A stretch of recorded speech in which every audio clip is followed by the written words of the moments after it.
Welcome students, मैं अरविंद जाखड़ आप विद्यार्थियों के लिए 29 जून को जो सामाजिक विषय की परीक्षा हो रही है उससे संबंधित महत्वपूर्ण जो क्वेश्चंस जिनकी एग्जाम में आने की संभावना है उनसे संबंधित आप लोगों को डीरोना स्टडी बोर्ड चैनल के द्वारा वीडियो उपलब्ध करवा रहा हूँ।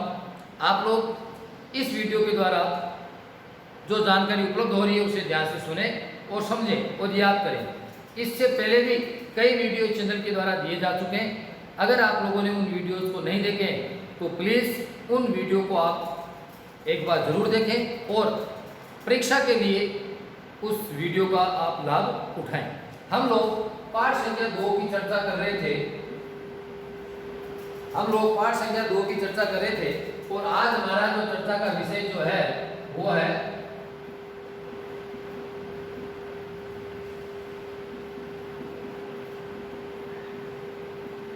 महाराजा राय सिंह। आज हम राय सिंह के बारे में अध्ययन करेंगे जो बीकानेर के हैं। अगर इनके पिता की बात करें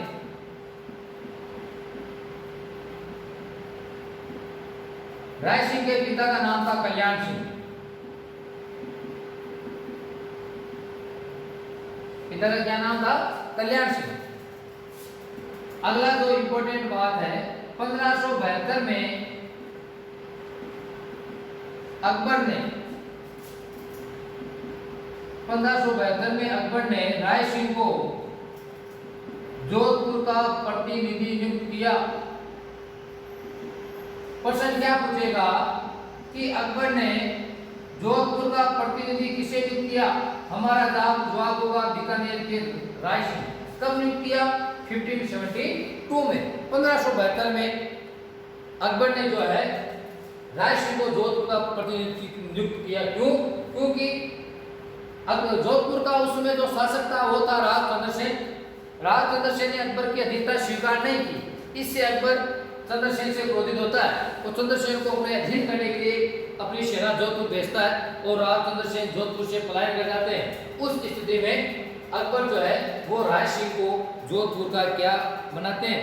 प्रतिनिधि बनाते हैं। इसके बाद में आगे हम चर्चा करें तो 1593 में 1593 ईस्वी में अकबर ने 1593 ईस्वी में अकबर ने राय सिंह को जूनागढ़ प्रदेश दिया। तो राय सिंह को जूनागढ़ प्रदेश किसने दिया? हमारा जवाब क्या होगा? अकबर ने दिया। ये बहुत महत्वपूर्ण क्वेश्चन है। 1603 ईस्वी में राय सिंह को नूरपुर व शमशाबाद की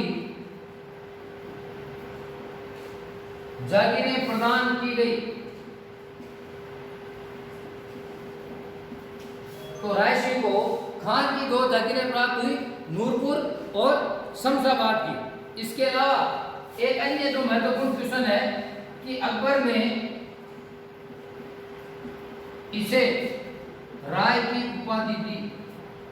तो प्रश्न क्या पता जाएगा कि बीकानेर के राय सिंह को राय की उपाधि किस मुगल बादशाह द्वारा दी गई? तो हमारा जवाब क्या होगा? अकबर। अकबर इसे राय सिंह की उपाधि देता है। राय सिंह ने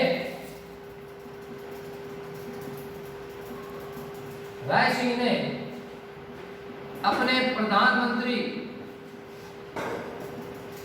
करमचंद की देखरेख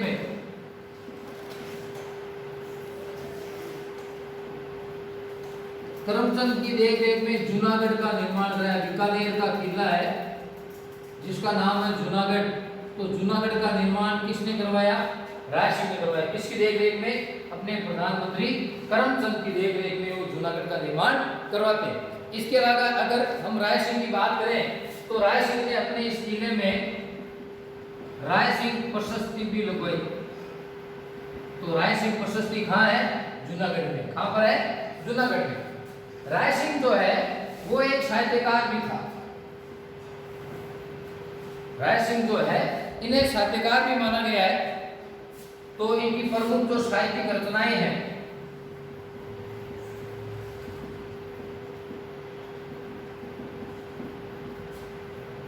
राय सिंह की जो प्रमुख साहित्यिक रचनाएं हैं उनमें प्रमुख है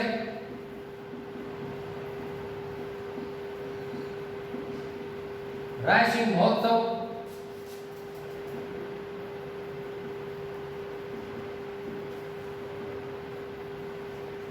वैदिक वंशावली और ज्योतिष रत्नमाला। तो एक नंबर का सवाल कि राय सिंह की प्रमुख साहित्यिक रचनाओं के नाम लिखिए, तो हमारा जवाब क्या होगा? एक नंबर राय सिंह महोत्सव, 2 नंबर वैदिक वंशावली और 3 नंबर ज्योतिष रत्नमाला। एक ग्रंथ है जिसका नाम है करमचंद वंशोत्कीर्तनकम। इस करमचंद वंशोत्कीर्तनकम नामक काव्य में ग्रंथ में राय सिंह को क्या कहा गया है? राजेंद्र कहा गया है। क्या कहा गया है? राजेंद्र। प्रश्न सीधा पूछा जाएगा कि प्रसिद्ध काव्य ग्रंथ करमचंद वंशोत्कीर्तनकम नामक काव्य में राय सिंह को किस नाम से पुकारा गया? हमारा जवाब क्या होगा? राजेंद्र के नाम से पुकारा गया है। आगे अगर बात करें तो बीकानेरी चित्रकला की शुरुआत, बीकानेरी चित्रकला की शुरुआत, बीकानेरी चित्रकला की शुरुआत राय सिंह के काल में मानी जाती है।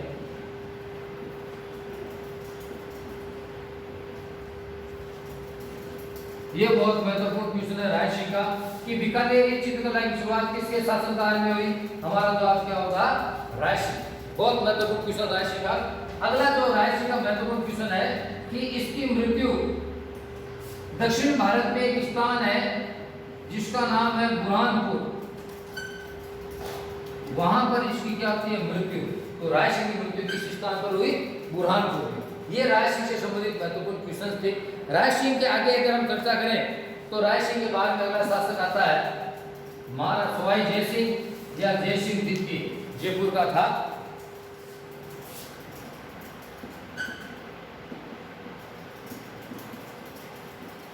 सवाई जय सिंह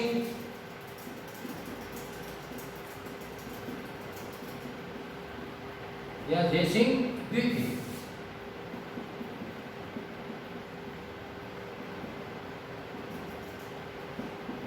पिता का नाम बिशन सिंह,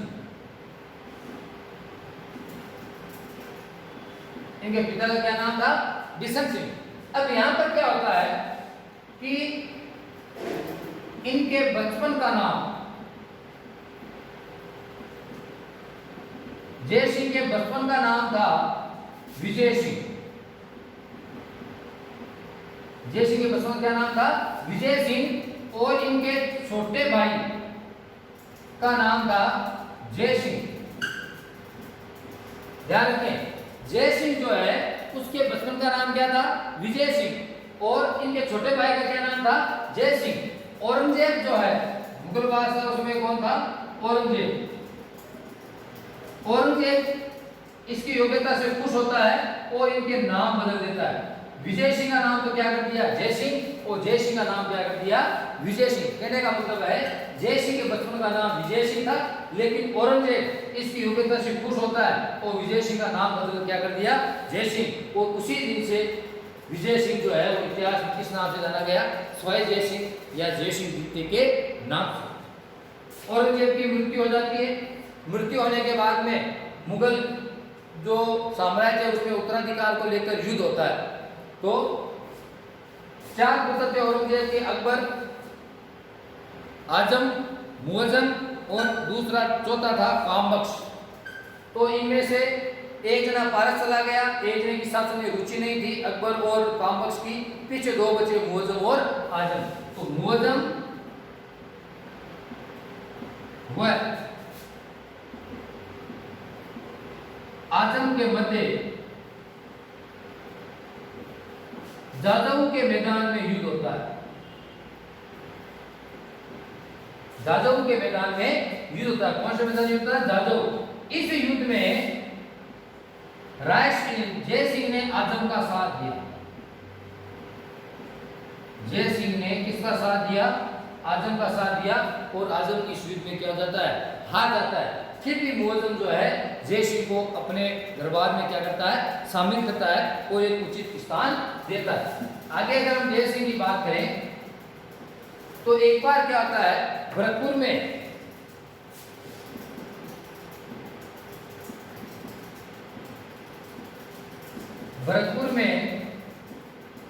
चूड़ामन के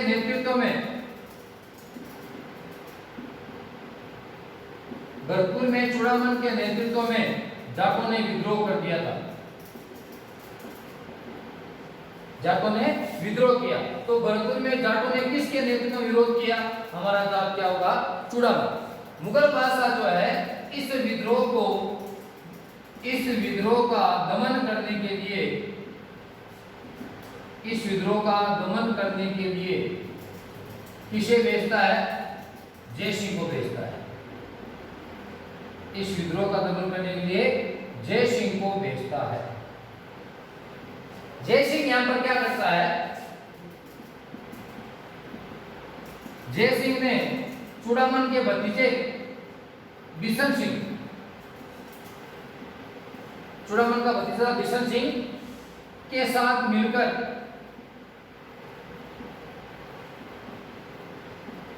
विद्रोह को शांत करता है।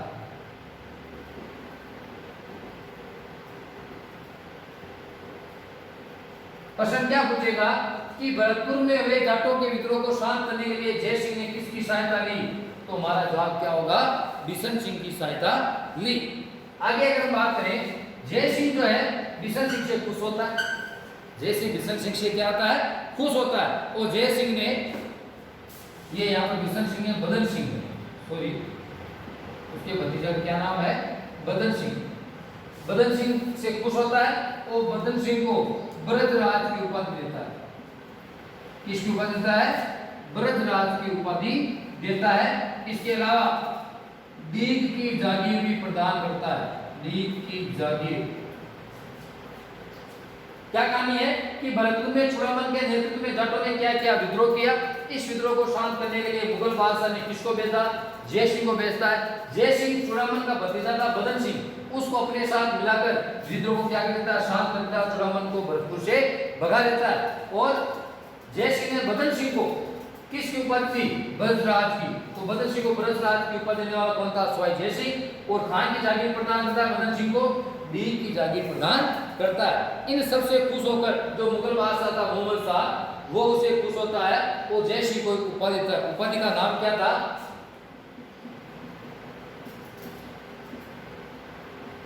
राजराजेश्वर श्री राजाधिराज सवाई,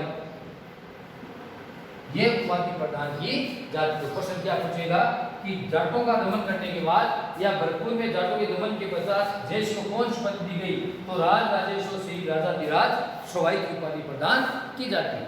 जो जय सिंह था इसकी नक्षत्र गणना में काफी रुचि थी, ज्योतिष विद्या में इसका बहुत विश्वास था। तो 1725 ईस्वी में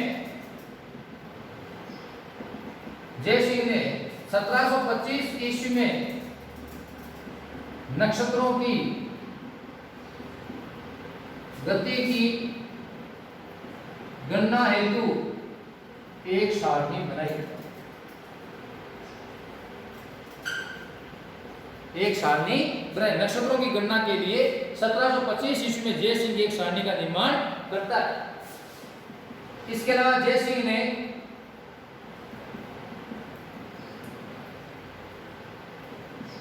ज्योतिष विद्या पर जय सिंह कारिका नामक ग्रंथ लिखता है। कहने का मतलब क्या हुआ? जय सिंह कारिका किसने लिखी? जय सिंह ने लिखी। किस पर आधारित है? ज्योतिष विद्या पर आधारित है। नक्षत्रों की गणना के लिए जय सिंह ने 5 वेधशालाओं का निर्माण करवाया। कितनी वेधशालाएं बनवाई? 5। कहां पर? जयपुर, दिल्ली, उज्जैन, मथुरा व बनारस, ये 5 जगह वेधशालाओं का निर्माण करा था। सीधा प्रश्न पूछा जाएगा कि जयसिंह द्वारा 5 वेधशालाओं का निर्माण कहाँ किया गया, ये 5 वेधशालाएं कहाँ का है, तो जयपुर, दिल्ली, उज्जैन, मथुरा और बनारस। इन पांचों में से जयपुर की जो वेधशाला है ये सबसे बड़ी वेधशाला। क्या नाम है इस वेधशाला का? जंतर मंतर। क्या नाम है वेधशाला का? जंतर मंतर। इसके अलावा जंतर मंतर से संबंधित एक क्वेश्चन और क्या है कि 2010 में यूनेस्को ने इसे विश्व धरोहर सूची में शामिल किया।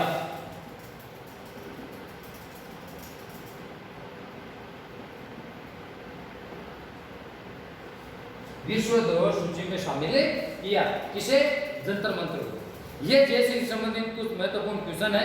इसके अलावा जयसिंह वह पहला शासक था जिसने आमेर की जगह जयपुर को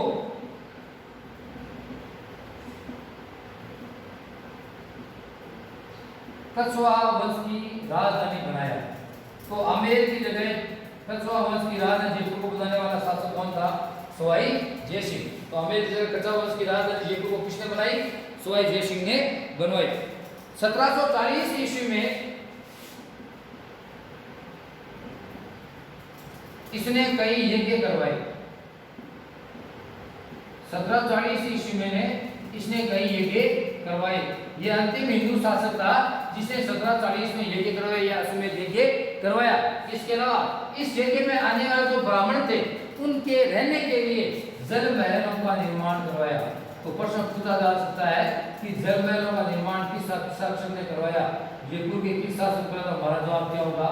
सवाई जयसिंह या जयसिंह द्वितीय। ये जयसिंह संबंधित कुछ महत्वपूर्ण क्वेश्चन थे। जयसिंह के बाद में हम अगले जिस शासक की बात करेंगे वो अगला शासक है छत्रपति शिवाजी।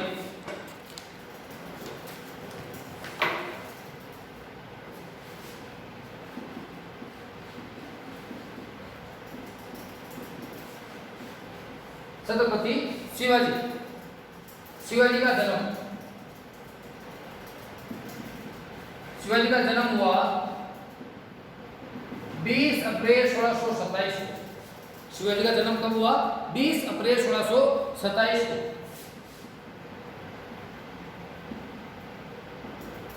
जन्म स्थान बहुत महत्वपूर्ण है, शिवनेर के दुर्ग में।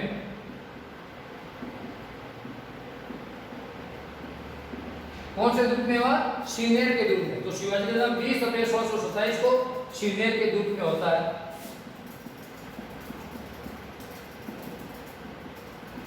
पिता का नाम शाहजी भोसले।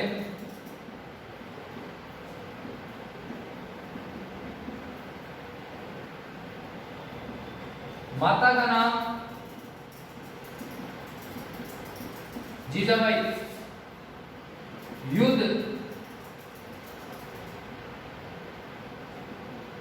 व कूटनीति की शिक्षा किसे प्राप्त हुई? दादाजी कोंडदेव के द्वारा। शिवाजी को युद्ध व कूटनीति शिक्षा किसके द्वारा प्रदान की गई? दादाजी कोंडदेव के द्वारा। बहुत महत्वपूर्ण क्वेश्चन है। आध्यात्मिक व मातृभूमि के प्रति प्रेम की शिक्षा किसके द्वारा दी गई? शिवाजी को समर्थ गुरु रामदास द्वारा। किसके द्वारा दी गई? समर्थ गुरु रामदास द्वारा। अपने पिताजी से शिवाजी को अपने पिताजी से कहां की जागीर प्राप्त हुई? पूना की जागीर प्राप्त हुई। कहां की जागीर प्राप्त हुई? पूना की जागीर प्राप्त हुई। सर्वप्रथम 1646 ईस्वी में तोरनदुर्ग पर अधिकार किया। तोरनदुर्ग पर क्या किया? अधिकार किया। कहने का मतलब है शिवाजी की प्रथम विजय कब हुई? 1646 में। पहली लड़ाई थी वो किस दुर्ग पर अधिकार किया? तोरनदुर्ग पर अधिकार किया। ये शिवाजी का प्रारंभिक जीवन है। शिवाजी से संबंधित अगला जो क्वेश्चन है बहुत महत्वपूर्ण है कि 1656 में शिवाजी ने रायगढ़ को अपने साम्राज्य की राजधानी बनाया। तो प्रश्न क्या पूछा जाएगा कि मराठा साम्राज्य की राजधानी कौन सी थी या शिवाजी के साम्राज्य की राजधानी कौन सी थी? रायगढ़। कब बनाया गया? 1656 ईस्वी में। बीजापुर का जो सुल्तान था वो शिवाजी की बढ़ती हुई जो ताकत थी उससे नाखुश होता है और शिवाजी की ताकत का दमन करने के लिए किसे भेजता है? अफजल खान को भेजता है। तो क्वेश्चन क्या पूछा जाएगा कि बीजापुर के सुल्तान ने शिवाजी का दमन करने के लिए किसे भेजा? तो हमारा जवाब क्या होगा? अफजल खान। औरंगजेब भी शिवाजी की बढ़ती ताकत से नाराज होता है और उसका दमन करने के लिए भेजता है। किसे भेजता है? शाइस्ता खान को भेजता है। किसे भेजता है औरंगजेब? शाइस्ता खान को भेजता है। लेकिन दोनों ही बार अफजल खान को भेजते समय बीजापुर का सुल्तान असफल हो जाता है और शाइस्ता खान के समय कौन असफल हो जाता है? औरंगजेब असफल हो जाता है और शिवाजी अपनी ताकत को लगातार बढ़ाते हुए जाते हैं। तब औरंगजेब जो है वो जय सिंह को दक्कन का वायसराय नियुक्त करता है और शिवाजी के दमनार भेजता है। यहाँ पर जय सिंह जो है वो शिवाजी को आत्मसमर्पण के लिए मजबूर करता है और दोनों के मध्य जून 1665 में शिवाजी व जय सिंह के मध्य पुरंदर की संधि होती है। तो ये पूछा जाए पुरंदर की संधि कब हुई? तो हमारा जवाब होगा जून 1665। किस किस के मध्य? शिवाजी व जय सिंह के मध्य। इसके तहत क्या हुआ कि शिवाजी ने 35 दुर्गों में से 23 दुर्ग मुगलों को दे दिए। 23 दुर्ग किसको दे दिए? मुगलों को। और शेष 12 दुर्ग जो है वो उन्होंने अपने पास से रखे। दूसरी शर्त, शिवाजी व उनका पुत्र मुगल दरबार में उपस्थित होगा। ये दो शर्तें पुरंदर की संधि के तहत रखी गई। जय सिंह जो है वो शिवाजी को मुगल दरबार में उपस्थित करने के लिए मनाता है। और तो शिवाजी मुगल दरबार में कब पहुंचते हैं? मई 1666 में शिवाजी शाही दरबार में उपस्थित होते हैं। आगरा का था, शाही दरबार में उपस्थित होते हैं। तो प्रश्न क्या पूछा जाएगा कि शिवाजी शाही दरबार में उपस्थित कब हुए? तो मई 1666 में। वहां पर शिवाजी और उनके पुत्र संभाजी को बंदी बना लिया जाता है। दोनों चालाकी से वहां से बाहर निकलते हैं और दोबारा अपने पूना जागीर रियासत में आ जाते हैं और फिर से अपनी ताकत को बढ़ाने लगते हैं। यहां पर क्या होता है? शिवाजी ने मुगलों के अधीन एक क्षेत्र था जिसका नाम था खानदेश। क्या नाम था? खानदेश। खानदेश के जो मुगल पदाधिकारी हैं उनकी सुरक्षा के लिए शिवाजी ने उनसे चौथ वसूली की। चौथ वसूली बहुत महत्वपूर्ण क्वेश्चन कि खानदेश था तो मुगलों के अधीन और मुगल अधिकारियों की सुरक्षा के लिए शिवाजी ने उनसे चौथ वसूली की। चौथ वसूली का मतलब आय का चौथा हिस्सा शिवाजी को देना था।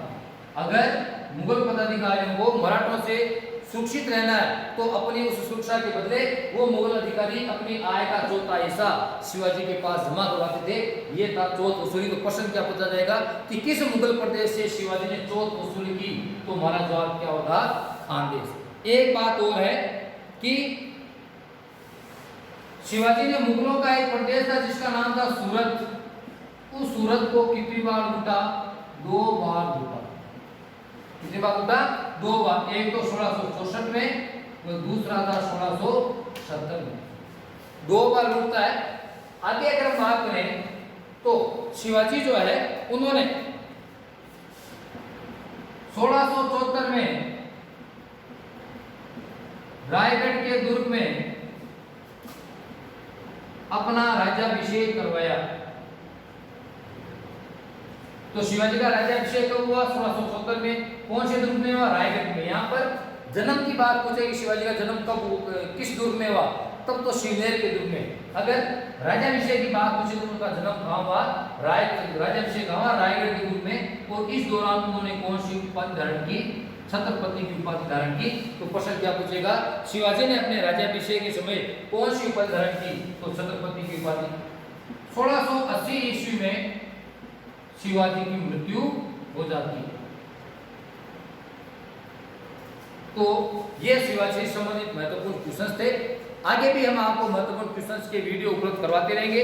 आप विवरण स्टडी पॉइंट चैनल जो है उसे लगातार देखते रहिए, हमारे साथ बने रहिए, ज़्यादा से ज़्यादा शेयर कीजिए। धन्यवाद। जय हिंद, जय भारत।